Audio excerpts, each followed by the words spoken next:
नमस्कार तथा रात्रिकालीन अभिवादन कार्यक्रम स्रष्टा सर्जाको नवीनतम श्रृङ्खलामा सदाको शुक्रबार चाहिँ आज पनि एकैसाथ उपस्थित जनाएका छौं। प्रविधि संयोजनमा साथ हेमन्तजीको भने आवाजमा म जीवन उपाने। सामाजिक रूपान्तरणका लागि साझा आवाज सामुदायिक रेडियो सुनौल 87.8 मेगाहर्जको ध्वनि समीप मार्फत साप्ताहिक रूपमा प्रसारण हुने कार्यक्रम स्रष्टा सर्जा प्रत्येक हप्ताको शुक्रबार राति बीबीसी नेपाली सेवा पछाडि करिब 10 बजेसम्म प्रसारण हुने गर्दछ। कार्यक्रममा हामी वरिष्ठ लेखकहरूका उत्कृष्ट कृतिहरू वाचन गर्दछौं। कार्यक्रममा हामी केही साता अगाडिदेखि वरिष्ठ साहित्यकार झमक घिमिरेको आत्मजीवनी परको उपन्यास जीवन काँडाकी फूलको वाचन झण्डै 10 श्रृङ्खला लगाएर पूरा गर्यौं। आज त्यही जीवन काँडाकी फूलकी वरिष्ठ स्रष्टा झमक घिमिरेजीसँगको हाम्रो खुल्दोली उहाँकी बहिनी मीना घिमिरेसँग फोन सम्पर्कबाट मेटाउने प्रयास गरेका छौं। आशा छ कार्यक्रम अवधिभर नै हाम्रो समीपमा रहनुहुनेछ।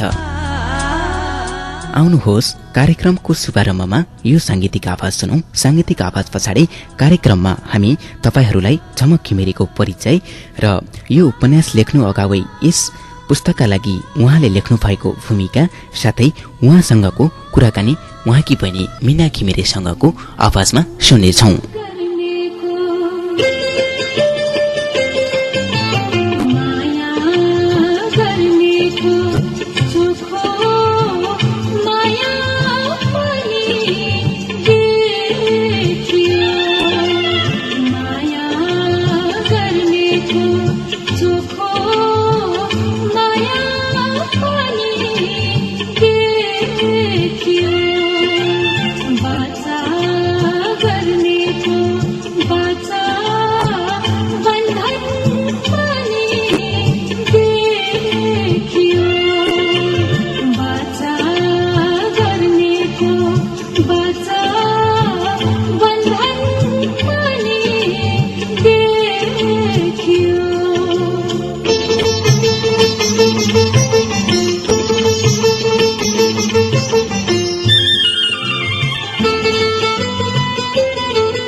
साल असार 21 गते नेपालको पूर्वी जिल्ला धनकुटाको कोचिडेमा पिता कृष्ण बहादुर घिमिरे र माता आशादेवी घिमिरेको कोखबाट पहिलो सन्तानको रूपमा जन्मिएकी झमक घिमिरे विश्व प्रसिद्ध लेखकको नाम हो।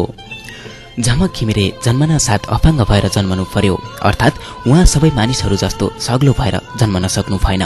यो उहाँ तथा सबैका लागि विडम्बना पक्ष भए तापनि साहित्य क्षेत्रलाई भने पटक्कै विडम्बनाको पक्ष होइन। उहाँसँग जन्मना साथ बोल्ने आवाज रहेनछ, हिँड्न सक्ने खुट्टामा सामर्थ्य रहेनछ, हातहरू पनि सञ्चालन गर्न नसकिने रहेछ, आँखामा हेर्न सक्ने शक्ति पनि कम मात्रामा रहेछ।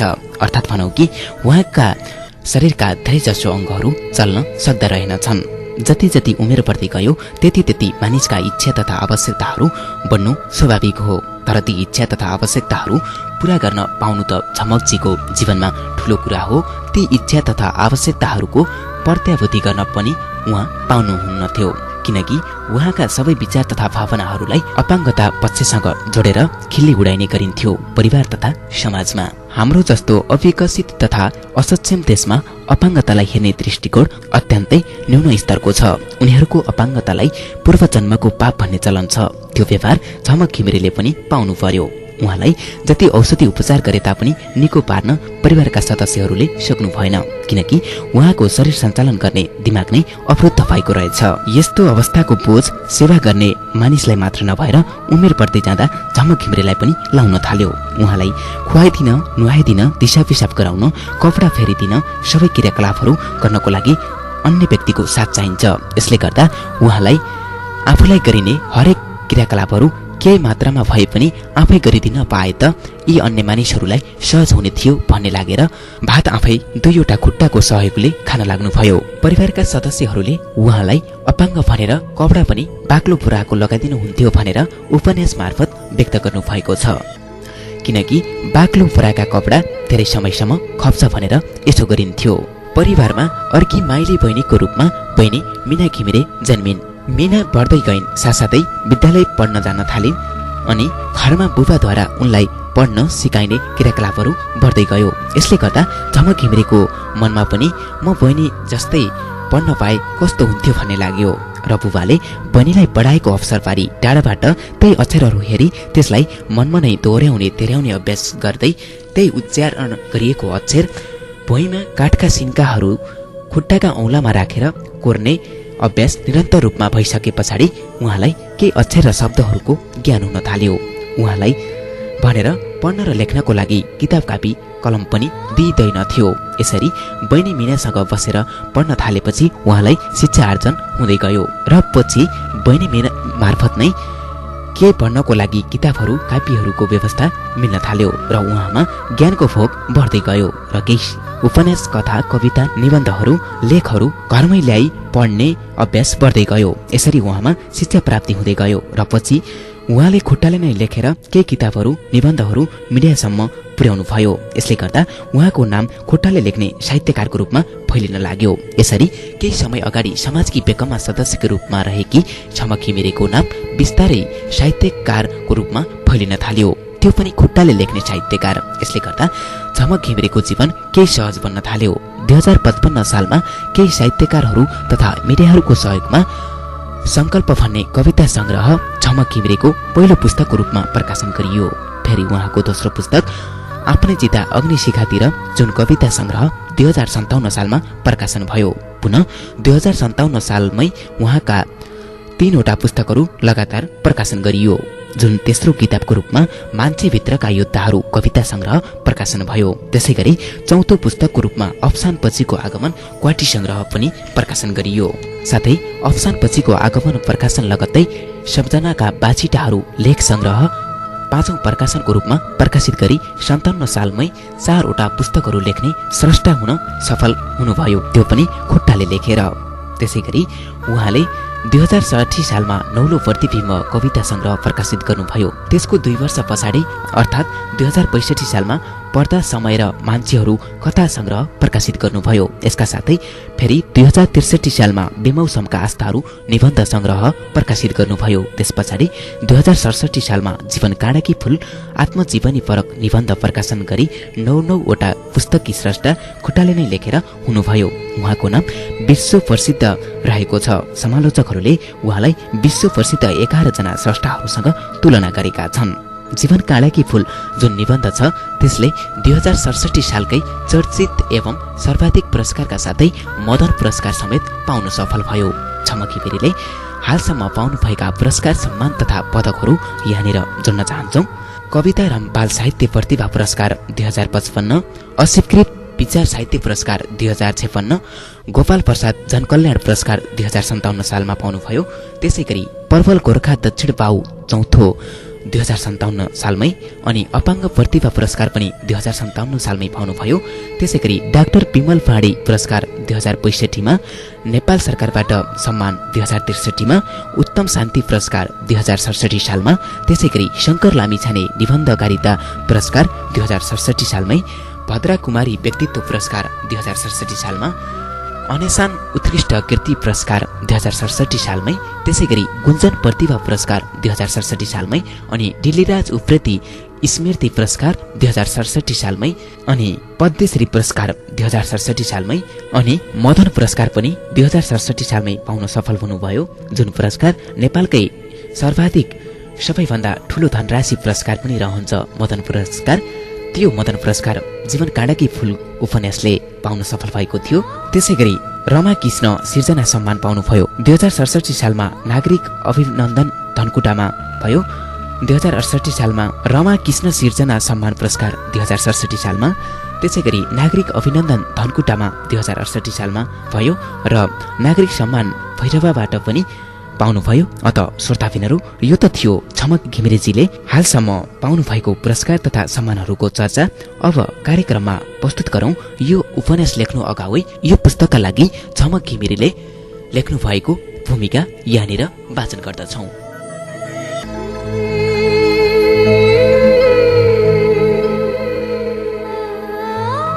यतिका समयसम्म मैले आम मान्छे आम मिडियाहरूलाई भन्दै नभनेको कुरो हो यो भनेर सार्वजनिक गरे पनि एक अंशमा मात्र भनेको कुरो। तर धेरै मान्छेले जुन जीवनलाई भित्री तहसम्म खुतालेर जान्न र बुझ्न चाहे मैले विभिन्न बहाना गरेर पन्छाइदिएँ। अर्थात् म आफ्ना व्यक्तिगत जीवनका पाटहरूलाई पाठक सामु राखेर उनीहरूको समय अनावश्यक रूपमा लिन चाहन्नथे। म मान्छेलाई पीडा होइन उत्साह उमङ्ग दिन चाहन्थे कलम अक्षर शब्द सिर्जना मार्फत। त्यसैले त पन्छे आफू विशेष सिर्जना गर्न। उता आम पाठक लेखक शुभेच्छकहरूको स्वर निकै चर्को रूपमा आइरहेको थियो। तिम्रो जीवनलाई हामीले बुझ्न जान्न छुन छाम्न र त्यसको अनुभूति गर्न पाउनै पर्छ। म मुसुक हाँस्दै हुन्छ जीवनको उत्तरार्धमा पुगेपछि त्यो आफै तपाईँ सामु खुल्नेछ भन्थे। जवाफले उनीहरूलाई चित्त बुझाउन सकेन। वास्तवमा उनीहरू कराइरहे। त्यतिका समयसम्म प्रतीक्षा गर्न सक्दैन युग। एकचोटि होइन दुईचोटि होइन, म त कयौं पटक पन्छिसकेँ। पन्छिँदै कतै पन्छिने ठाउँ पाइनँ मैले। बल्ल आफ्ना बारेमा लेख्न बाध्य भएँ। कलम त समातेँ, तर मनमा समयभन्दा अगाडि नै यी कुरा आउँदा युगले मलाई के भन्ला। किनभने म जीवनको उत्तरार्धमा गर्ने कुरा जीवन आधा पनि नबाचिकन गर्दैछु भन्ने लागिरह्यो। कता कता डर पनि लागिरह्यो यसले विवाद पो ल्याउला कि। जे जस्तो भए पनि यसको प्रारम्भ चाहिँ 2062 साल माघ महिनाको मध्यतिर गरे। माघ महिना त्यसै चिसो, आफूलाई चिसामा अरू काम गर्न त गाह्रो हुने, लेखन कार्य गर्न त झन् गाह्रै हुनाले 2-4 पेज लेखेर त्यसै छोडिदिएँ। मन भए त चिसोले पनि रोक्न सक्ने थिएन, तर त्यहाँभन्दा अगाडि बढाउन जाँगरै मर्यो। त्यसमाथि आँखाको समस्या। त्यसै 6-7 महिनासम्म राजमा थन्किएर बस्यो। मैले फेरि पल्टाएर लेख्ने कष्ट गरिनँ। यतिका समयसम्म मलाई लेख्न किन जाँगर चलेन त्यो म भन्न सक्दिनँ। त्यत्तिकैमा एकजना मित्रसँग भेट भयो। हाम्रा बीचमा गफगाफको क्रममा उनले मेरो सक्कल अक्षर हेर्न मागे। मैले अक्षर हेर्नकै लागि त हो नि भनेर उनलाई त्यही डायरी देखाइदिएँ जुन 6-7 महिनादेखि दराजमै थन्किएको थियो। उनी त त्यसलाई एकाएक शब्द गर्दै दोहोर्याएर पढ्न पो लागे। पढिसकेपछि उनले यसलाई तपाईँले जसरी भए पनि पुरा गर्नै पर्छ भने। म उनलाई जवाफ नदिई बसिरहेँ। मेरो मौनता देखेर उनले यसलाई त पुरा गर्नै पर्छ नि भनेर फेरि पनि दोहोर्याए। त्यो उनको भित्री हृदयको आवाज थियो अनि त्यो आवाजसँग मिसिएर आएको मलाई माया गर्ने मान्छेहरूको आवाज थियो। त्यसलाई मैले सुन्ने कि नसुन्ने, त्यसलाई सम्मान गर्ने कि नगर्ने, मन फेरि लेखनतिरै तानियो। फेरि 2-4 पृष्ठ लेखेपछि जिन्दगी साह्रै कोपरियो। म फेरि बीचमै टक्क अडिएँ। कोपरिएको पीडाले रन्थनिएँ। निश्वास एक्लै रोएँ र मन हल्का पारेँ र आँसु पुछेँ। रोकिएको कलम पुनः कुदाएँ। समयले मलाई अगाडि नै सुम्पेको जिम्मेवारी पूरा गर्न खोज्दा कति ठाउँ पीडाले नराम्रोसँग कोपरिए, थिचोरिए अनि कलम टक्क रोकेँ। अब यहाँभन्दा आफूलाई खोतल्न सक्दिनँ भनेर सोचेँ, तर पार्श्वमा आवाज गुन्जिरह्यो। त्यो जीवनलाई फेरि आफूलाई सम्हाल्दै कलम अगाडि बढाएँ। यसरी पहिलो खाका तयार भयो लगभग 1 वर्षमा। यसै बीचमा साहित्यकार मोहननाथ प्रसिद्धसँग भेट भयो। त्यो पनि आफ्नै निवासमा। गफगाफका क्रममा उहाँले पनि एउटा कृति छाप्न सहयोग गर्ने प्रस्ताव राख्नुभयो। मैले यही कृति दिएको भए हुन्थ्यो उहाँलाई, तर दिइनँ, अर्को कृति दिएँ। कारण झमक घिमिरे साहित्यकला प्रतिष्ठानले आफ्नै खर्चमा निकाल्ने सल्लाह हुँदै थियो। त्यसको केही समयपछि धनकुटा प्रतिभा पुरस्कार कोषले एउटा साहित्यिक कार्यक्रम गर्यो। कार्यक्रममा मलाई पनि निम्त्याइएको थियो र म पनि पुगेँ। त्यही कार्यक्रममा विश्वास सदीप तिगेला दाईसँग भेट भयो, जो एक हातमा बन्दुक बोक्छन्, अर्को हातमा कलम। आफ्नो कला भाषा संस्कृतिको माया उनी कलमले लेख्छन्। नेपाली साहित्यका एक सशक्त स्रष्टा। अर्को दिन उनी म कहाँ आए। साथमा रमेश पौडेल पनि थिए। उनी राम्रोसँग बोल्ने मात्र होइन, शब्द र रङ्गकुची पनि त्यत्तिकै राम्रोसँग खेलाउँछन्। अनि समयमा विश्वसदीप दाईले त्यो कृति निकाल्ने विशेष आग्रह गरे। यो उनको विशेष आग्रहलाई झमक घिमिरे साहित्यकला प्रतिष्ठानले मेरो सम्पत्तिमा स्वीकार्यो। त्यसपछि यसको पाण्डुलिपि उनलाई सुम्पिएको केही समयपछि विश्वास दाईले फोन गरेर मलाई सोधे, यसमा डाक्टर गोविन्द राज भट्टराईको भूमिका राख्दा तपाईँको सम्मति छ? मैले सम्मति छ भनेपछि उनले थपे, अहिले नै उहाँलाई फोन गरेर सम्मति दिनुहोला। साथमा थिए देवी बहादुर श्रेष्ठ भाइ। उनलाई भने गोविन्द सरलाई मेरो सम्मति दिनु। उनले आफ्नो आवाजमा मेरो सम्मति दिए। मनमा एक प्रकारको सन्तुष्टि भयो, किनभने निकै अगाडिदेखि पढ्दै आएका अग्रज स्रष्टाले मेरो किताबमा लेख्न खोज्नु आफैमा एउटा सकारात्मक पक्ष थियो। त्यस्तै दिन बिते, साता बिते, महिना बिते। केही समयपछि आफ्नै निवासमै डाक्टर गोविन्दराज भट्टराईसँग भेट्ने मौका मिल्यो। साथमा हुनुहुन्थ्यो रङ्गवादी कवि धर्मेन्द्र विक्रम नेवाङ। भेटमा गोविन्द सरले प्रेमले सम्झाउनुभयो, झमक अलिकति छोपियोपूर्ण देखिनुपर्छ। मैले भने जानी जानी त्यसो गरे कि व्यक्तिगत कुरा बढी लेख्न। धर्मेन्द्र दाई मात्रै हेरेर हाँस्नुभयो। सकियो, त्यसो गरेपछि संसारलाई त्यो रहस्य खुलाइदिनुहोस्। यो कृति बारम्बार जन्मिँदैन, त्यसैले यसलाई पूर्ण गर्नुहोस् आग्रह गर्नुभयो। सोचे आखिर राम्रो सुन्दर बनाउनको लागि मैले समय किन नदिने, अलि बढी मेहनत किन नगर्ने।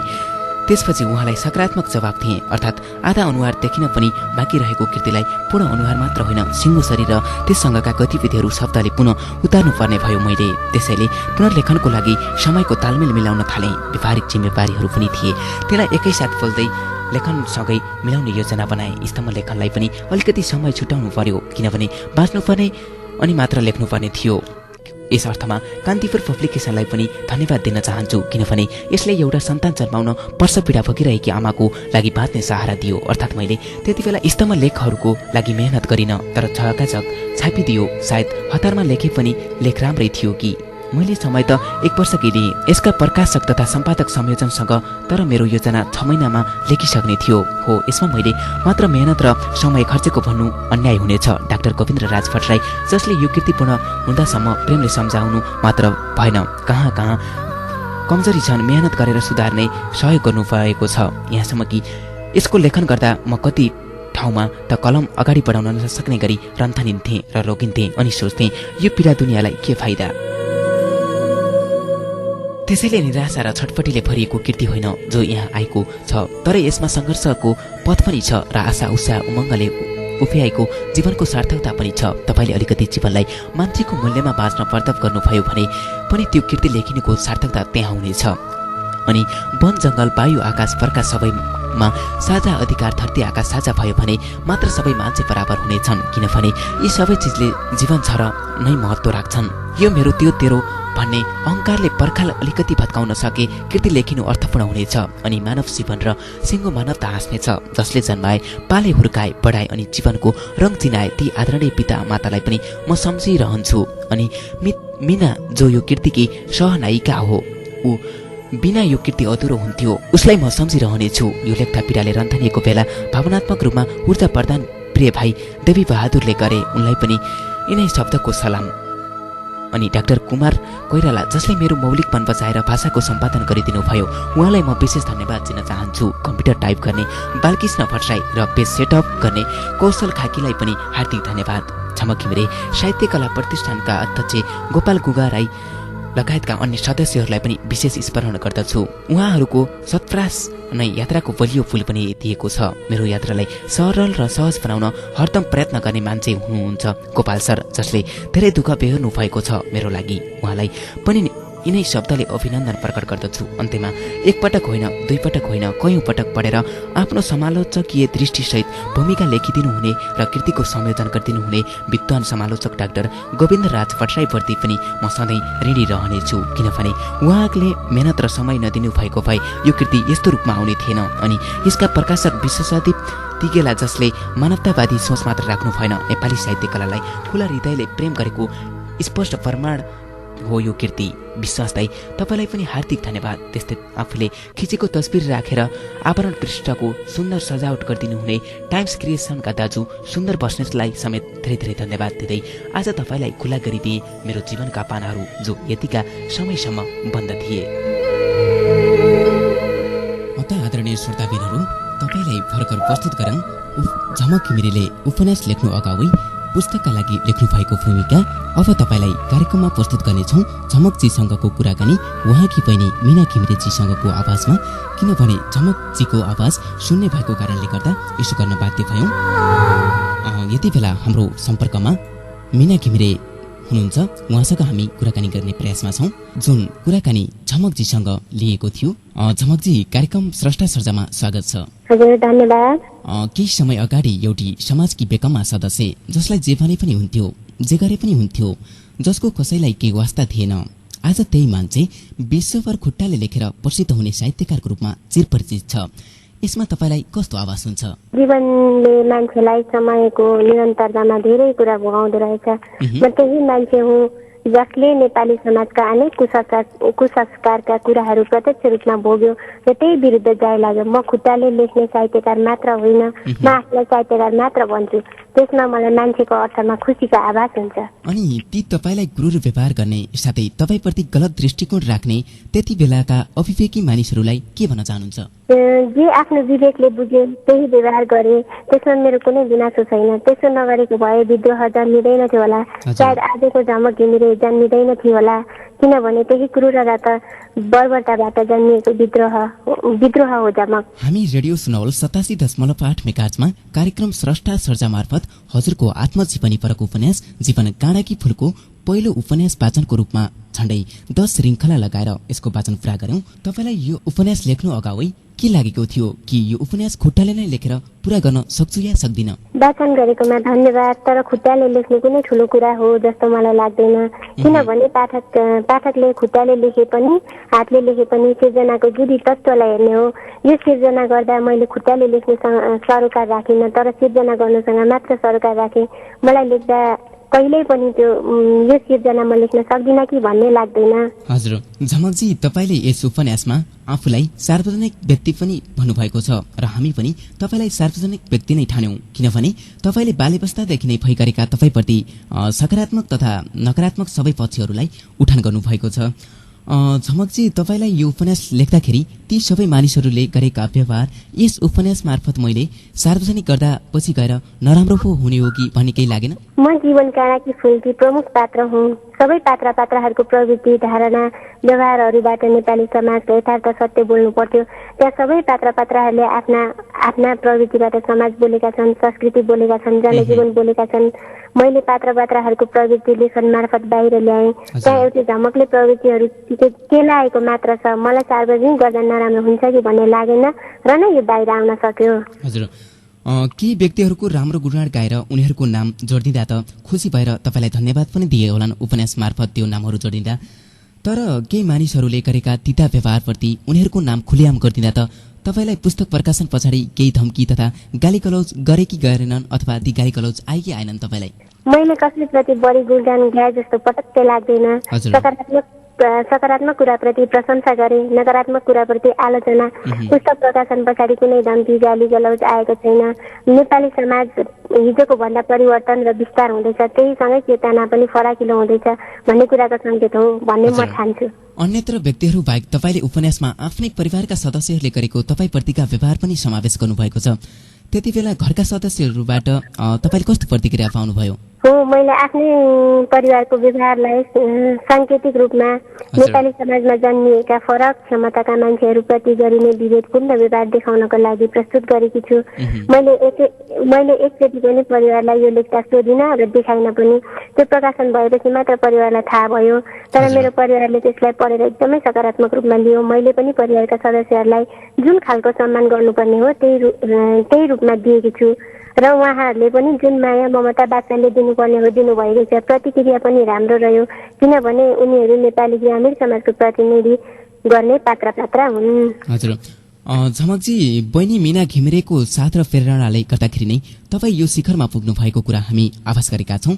त्यसमा बहिनी मिनाजीलाई तपाईँ प्रतिको सहयोग र प्रेरणालाई के भन्नुहुन्छ? यो सृजनाकी सहपात्र जो मिना भनिएकी थिए, त्योसँग मैले बाल्यकाल र किशोर अवस्था दुवै बिताएँ। त्यो प्रति सधैँ माया छ, मेरो जीवनको महत्त्वपूर्ण अंश हो। यसका सारा सहयोगप्रति हार्दिक धन्यवाद र यसलाई लेख्न घचघच्याउने सबै खालका पात्रहरूप्रति पनि धन्यवाद। झमकजी फेरि उपन्यासतर्फै फर्क्यौँ। यो उपन्यास पूरा गर्न तपाईलाई कति समय लाग्यो खुट्टाले लेखेर? लगभग 1 वर्ष लाग्यो। यसै उपन्यासले 2067 सालमा नेपालकै सबैभन्दा ठूलो पुरस्कार मदन पुरस्कार पनि हात पार्यो। त्यति बेला तपाईमा खुसीको सीमा नै रहेन होला। त्यो खुसी तपाईँ अन्य व्यक्तिहरू माझ कसरी प्रकट गर्नुभयो? सीमा हरेक कुरामा हुन्छ, खुसीको पनि सीमा हुन्छ होला। निश्चय नै मदन पुरस्कार पाउनु नेपाली साहित्यकारको सपना हुन्छ, उनीहरूको इच्छा पनि हुन्छ। तर ममा यो लेख्दै गर्दा त्यो सपना इच्छा कहिल्यै पलाएन। लेखेपछि म पनि यो पुरस्कारको लागि योग्य छु भन्ने लागेको थियो। पाउँदा निश्चय नै मान्छे हुनुको अर्थमा खुसी लाग्यो। अनि तपाईँलाई अहिले जीवन के रहेछ जस्तो लाग्यो, काँडा कि फुल? मैले पहिला पनि जीवनलाई सृष्टिको सबैभन्दा सुन्दर फुल भनेर अठ्याएकी थिएँ। यो कुरा अहिले पनि दोहोऱ्याउँछु, जीवन फुल नै हो। हजुर, यो उपन्यास लगायत तपाईँले अन्य 11वटा पुस्तकहरू पनि प्रकाशित गरिसक्नु भएको छ। हामीलाई तथा सबै श्रोताहरू तथा पाठकहरूलाई अचम्म लाग्ने यो विषय छ कि खुट्टाले लेखेर नै 9-9वटा किताबकी स्रष्टा हुन सक्नु त एउटा सबैका लागि प्रेरणादायी विषय पनि हो। अबका दिनमा तपाईँको के सोच छ अरू किताबहरू प्रकाशनहरू बारे? हजुर, योभन्दा अगाडि 11वटा प्रकाशन भइसकेका छन्। अब यही माघको अन्तिमतिर एउटा आउने कुरा छ, समयका बिम्बहरू भन्ने दैनिक डायरीको सङ्ग्रह हो। अबका दिनमा मेरो सोच पनि कसरी पाठकलाई राम्रा सिर्जना प्रदान गरौँ भन्ने कुरामा नै केन्द्रित हुनेछ। हजुर, अनि धनकुटामै तपाईँकै नामबाट एउटा झमक घिमिरे साहित्यकला प्रतिष्ठान नेपाल संस्था खोलिएको छ। यस संस्थाले साहित्य क्षेत्रमा कस्तो योगदान पुर्यायो? धनकुटामा मेरो नाम जोडेर केही साहित्य कला संस्कृति प्रेमी जनहरूले स्थापित गरेको संस्था हो झमक घिमिरे साहित्यकला प्रतिष्ठान नेपाल। यसको मूल उद्देश्य झमक घिमिरेको व्यक्तित्व र कृतित्व संस्थागत रूपमा अगाडि बढाउने, नेपाली कला साहित्यको क्षेत्रमा लागेका व्यक्तित्वहरूको साझा मञ्चको रूपमा स्थापित गर्ने र ती मार्फत साहित्य कला संस्कृतिको क्षेत्रमा विशेष योगदान पुर्याउने नै हो। झमक घिमिरे साहित्यकला प्रतिष्ठानले पनि थोर बहुत यही उद्देश्यलाई लिएर योगदान गर्न खोजेको छ, योगदान पुर्याउने प्रयास गरेको छ। अहिले हिजो आजका दिनमा तपाईँ केमा व्यस्त हुनुहुन्छ? मेरो विगत 1 दशकदेखि कान्तिपुर दैनिकमा स्तम्भ छ। म त्यसमा साप्ताहिक रूपमा लेखहरू लेख्छु। पाठकहरूले प्रत्येक हप्ता मलाई भेटिरहेका हुन्छन्, प्रतिक्रिया दिइरहेका हुन्छन्। त्यसबाहेक कविता निबन्ध लेखिरहेको छु। विशेष गरेर धेरै जसो समय पढेर बिताउँछु। त्यस्तै छ मेरो हिजो आजको दैनिकी। हजुर, अनि तपाईँलाई भेट्न भनी थुप्रै साहित्यकारहरू, पत्रकारहरू, कलाकारहरू साथै वरिष्ठ व्यक्तित्वहरू पनि आउँछन् होला। त्यति बेला ती व्यक्तिहरूले समग्रमा के कुरा उठाउँछन् तपाईँसँग? म कहाँ सबै क्षेत्र र सबै खालका मान्छेहरू आउँछन्। विशेष खालका कुरा गर्छन् वा उठाउँछन्, विभिन्न खालका कुराहरू गर्छन् वा उठाउँछन्। तिनीहरूले समग्रमा उठाउने गरेको कुरो के हो भने यो राष्ट्रका सिर्जनाका र सर्जकहरूप्रति राज्यको उपेक्षाप्रति खेद जनाउँछन्, चुकचुकाउँछन्, त्यही हो। हाम्रो झमकजीलाई नेपालको राजनीति कस्तो लाग्छ? त्यसै गरी कतिपय नेताहरूले तिमी यो पार्टीमा लाग्नुपर्छ, ऊ पार्टीमा लाग्नुपर्छ भनेर पनि भन्छन् होला नि। अलिकति राजनीतितर्फ पनि फर्क्यौँ। नेपालको राजनीति मलाई लाग्छ यो देशमा राजनीति भयो, त्यसमा राजनेताहरू केही भएनन्। नीतिमा नियतमा खेल्ने धेरै मान्छेहरू आएका छन्, तर जनताको समग्र देशको मनमा राज गर्ने जन्मिएको छैन। समस्या यही हो। राजनीतिलाई प्रत्येक मान्छेले बुझेको हुन्छ, त्यसमा मैले पनि बुझेकी छु। राजनीति दलका नेताहरूलाई राम्ररी थाहा छ मलाई राजनीतिमा तान्न सकिँदैन भन्ने कुरा, त्यसैले उनीहरूले मसँग त्यस्तो कुरा भन्दैनन्, गर्दैनन्। हजुर, झमकजीलाई अब भने संविधानमा यस्तो कुरा लेखिदियो हुने थियो भन्ने केही लाग्छ होला नि? अब बन्ने संविधानमा सबै मान्छे वर्ग समुदायको हितमा अधिकारका कुराहरू लेखियोस्, सबै विभेद अन्त गरियोस्, सबैको हाम्रो संविधान र राम्रो संविधान बनोस्। तर एउटा शक्ति बाहिरै छ, त्यो शक्तिको कुराहरू मागहरू पनि कसरी हुन्छ सुन्नुपर्छ, त्यसलाई सम्बोधन गर्नुपर्छ जस्तो लाग्छ। त्यो शक्तिले पनि नेपाली जनताको हित कसरी हुन्छ त्यो शर्तमा आफ्नो नीति रणनीतिहरू अगाडि बढाउनुपर्छ जस्तो लाग्छ। अन्त्यमा हाम्रो कार्यक्रमलाई तपाईको तर्फबाट के प्रतिक्रिया रहन्छ? तपाईहरूको कार्यक्रमको निरन्तरताको कामना गर्छु, तपाईहरू सबैको उन्नति प्रगतिको कामना गर्छु। धन्यवाद। हुन्छ झमकजी, आफ्नो महत्त्वपूर्ण समय हामीलाई उपलब्ध गराइदिनु भयो। अबका दिनहरूमा तपाईँको साहित्य क्षेत्र अझै फ्रागिलो बन्दै जाओस्, साथै शीघ्र स्वास्थ्य लाभको पनि कामना गर्छौँ। अनि भर्खर साहित्य क्षेत्रमा लाग्न खोज्नुभएका स्रष्टाहरूलाई अन्त्यमा केही भनिदिनुहोस् न।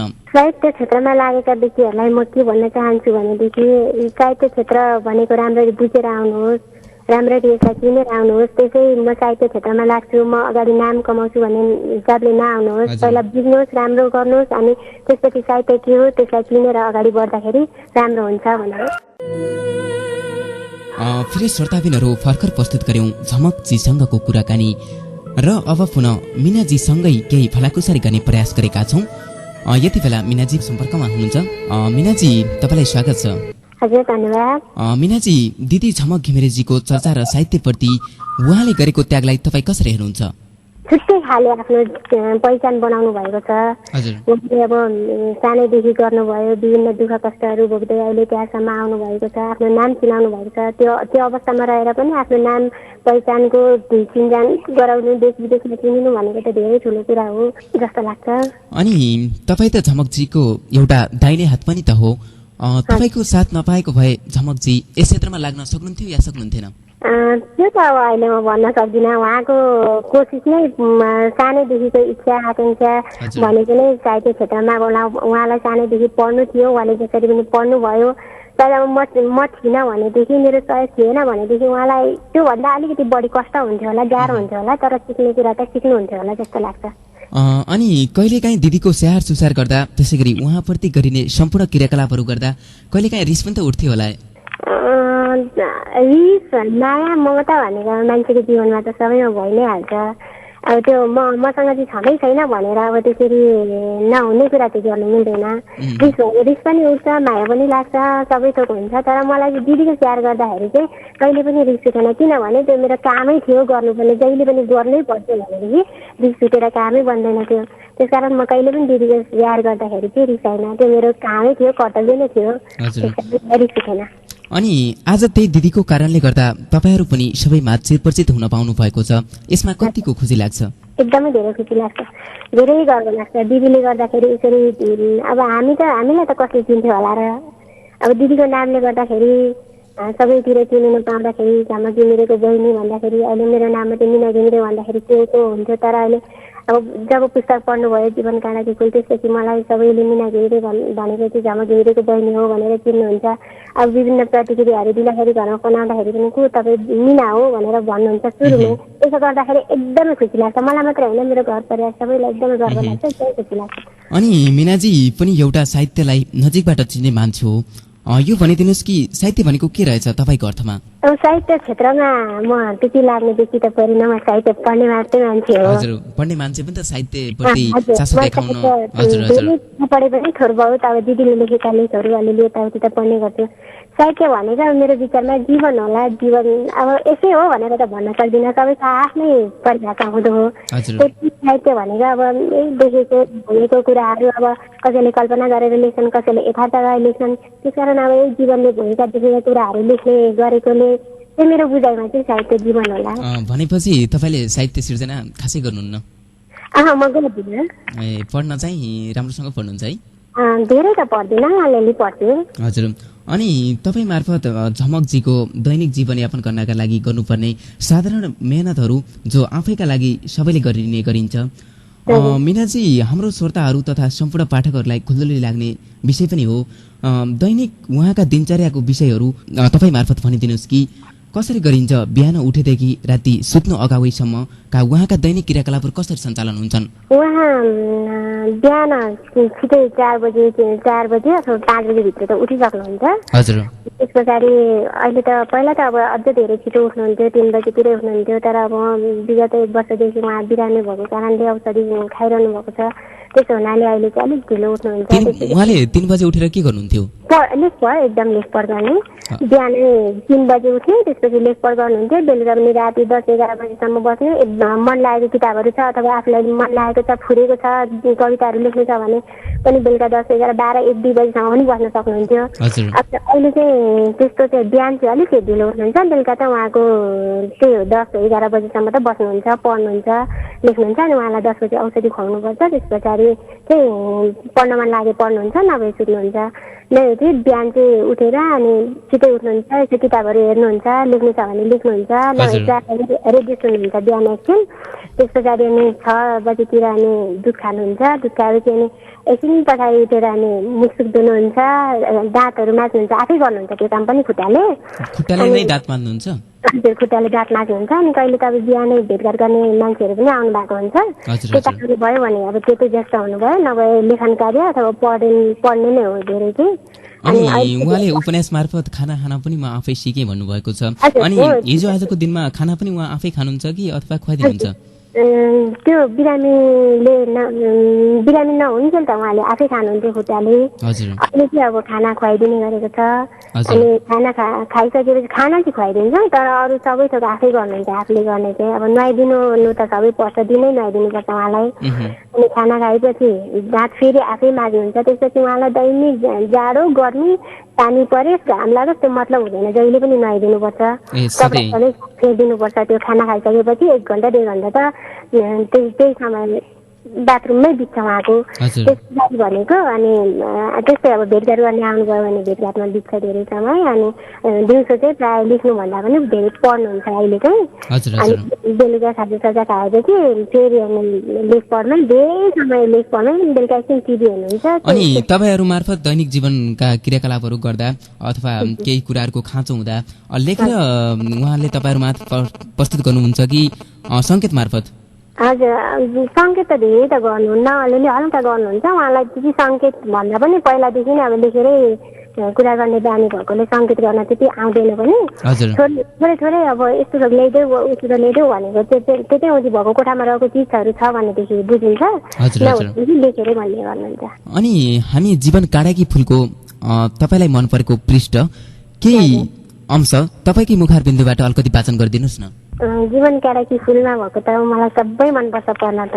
हजुर। मैले लेखेदेखि नै देखेको, अब उहाँले लेख्न थाल्दादेखि नै मैले देखेको। अब उहाँको र मेरो चाहिँ एउटै रुम पनि एउटै भएको हुनाले धेरै कुराहरू पनि हुन्थ्यो। अनि लेख्नुहुन्थ्यो त्यति बेला। अब प्रायः जस्तो यो लेख्दाखेरि चाहिँ अरूलाई त थाहा थिएन, तर मलाई चाहिँ थाहा थियो दिदीले यस्तो गर्दै हुनुहुन्छ भनेर। यो उपन्यास लेख्नु अगावै तपाईँलाई थाहा थियो यस्तो आत्मजीवनी परको उपन्यास लेख्दै हुनुहुन्छ दिदीले भनेर? हजुर, जब लेख्न थाल्नुभयो त्यसपछि त थाहा पाएँ मैले। अब लेख्नु अगाडि त के लेख्नु, अनि तपाईँलाई हेर्न दिनुहुन्थ्यो या दिनुहुन्थेन? दिनुहुन्थ्यो, मलाई चाहिँ दिनुहुन्थ्यो। म चाहिँ लुकी लुकी पढ्थेँ। अब चाहिँ राति लेख्नुहुन्थ्यो, तर मलाई उहाँले लेखेको चाहिँ अगाडि पढ्नलाई अब सुरुदेखि नै अलिकति त्यस्तै कारण भएकोले म त्यति पढ्न सक्दिनँ अरे। हजुर हजुर।